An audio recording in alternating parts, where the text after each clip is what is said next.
Hello everyone, welcome back to new learning episode of C# hacks. So what is going to be today's hack? We should prefer switch expression over switch statement. Correspondingly, we will look at generally followed practice and then we'll try to learn best practice for using switch expression. Let's quickly understand with an example. So on the left section, we have general practice of using switch statement. The sound that animal makes is printed to the console. If animal is not a dog, cat or cow, it prints unknown animal.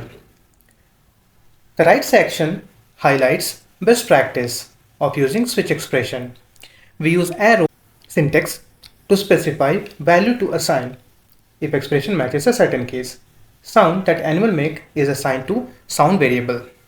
The underscore in switch expression is a discard pattern that matches any value and is equivalent to default case in case of switch statement. You can pause video here, take a moment to analyze difference between general and best coding practice and why we should prefer switch expression over switch statement. Keep watching this page to learn more C# hacks. Thank you for watching. Stay tuned.